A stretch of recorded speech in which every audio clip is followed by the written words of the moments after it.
This film is dedicated to everyone in Romania and England who've worked together to enhance the quality of life for the children and young people who live in the Spital de Copii and the town of Siret. The Spital de Copii, Siret, is situated in the north of Romania, a few kilometers from the Ukrainian border. It's the home of approximately 450 children. In 1989, some rooms had as many as 33 children to one carer. No formal education was provided for the children with special needs. Consequently, opportunities to learn and develop were extremely limited. Since 1989, volunteers have been working together with the Romanian hospital staff to give the children learning experiences and a better quality of life.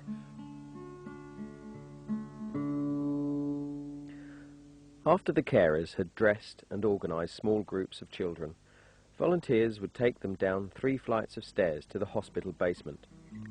Many children learned to walk in this way. The basement playrooms provided an extremely stimulating environment for the children to explore and play in. They also learned more specific skills, such as visual tracking and eye contact, turn-taking in a group, identification of self, relaxation, concentration and attention,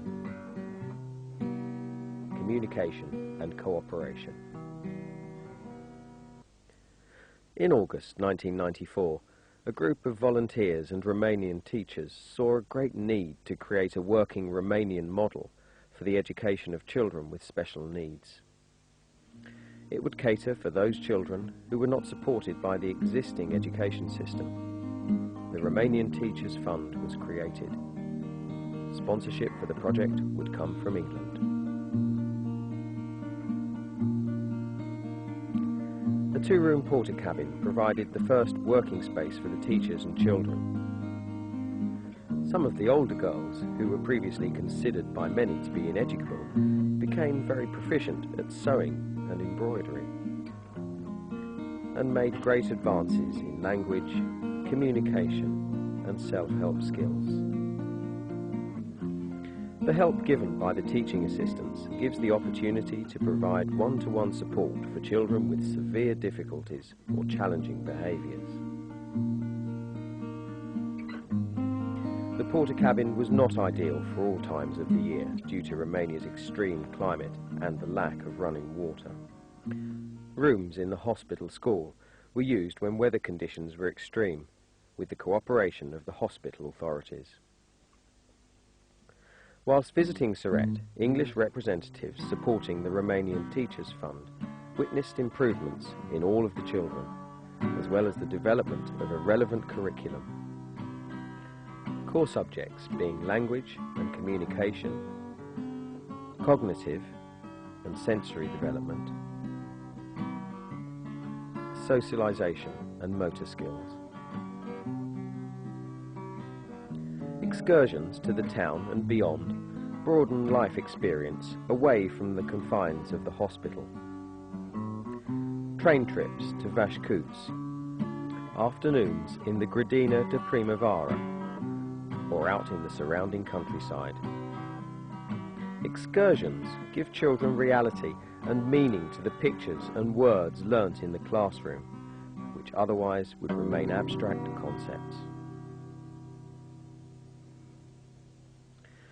From 1997 to 98, the Romanian Teachers Fund evolved into 2 registered organisations. The Foundation, Școala pentru Viață, Romania, and the charitable trust, School for Life, England. In 1998, a house ideally situated next to the hospital was bought to establish a permanent home for Școala pentru Viață. The property had a fair plot of land, but was in a bad state of repair. Over the next year, improvements were made to meet the Romanian authorities' requirements to use the building as a recuperation centre. School for Life has a policy to resource from Romania rather than import from England. By purchasing building materials and hiring local labour, the economy of the region is supported, providing much needed employment in the town. Improvements were made to the water supply and electricity fittings. A new roof, kitchen and courtyard were built. An extension was added to create space for a toilet, bath and shower. Traditional Romanian sorbas were installed as a heating source for winter. The classrooms have underlaid carpet for comfort and warmth and are a well-resourced learning environment. Patrika, our caretaker, has supervised the preparation of the surrounding garden and has planted it out with a wide variety of vegetables. There are many types of fruit trees. In time, there will be a variety of flowers and herbs to appeal to the senses. This will create a beautiful, stimulating environment, providing learning opportunities in and outside the classroom, as well as a substantial amount of homegrown food. We have 3 chickens and a cockerel. In the future, we hope to have ducks, rabbits, and maybe even a pig. And of course, there's a guard dog to protect the property. Gabriella and Radika are 2 of our teaching assistants who grew up in the hospital. School for Life has given them supported living accommodation as a joint project with the Norwegian charity Helpen Derma Spital de Kopi. Their increased independence has brought with it new skills and self-confidence.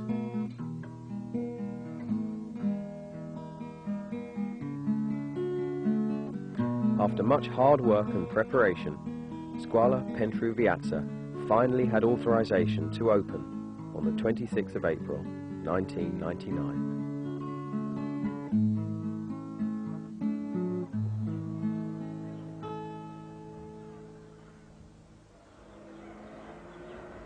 Oameni puți, dai mult suflet pus, sper în viitor să fie mai mare, sper să fie în ajutorul copiilor, în primul și în primul rând.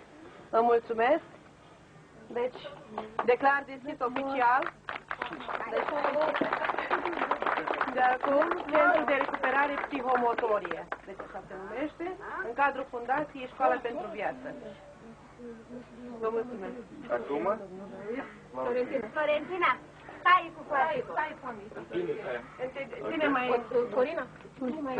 Ține-ți, dragă mami. Hai tu-ți și tai cu Florentina.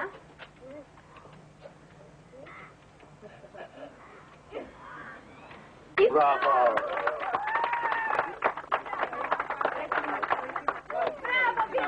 Împreună? Împreună, așa.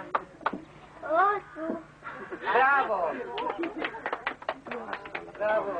Și atunci la gâtul. Oh, mulțumesc! Mulțumesc! Bravo!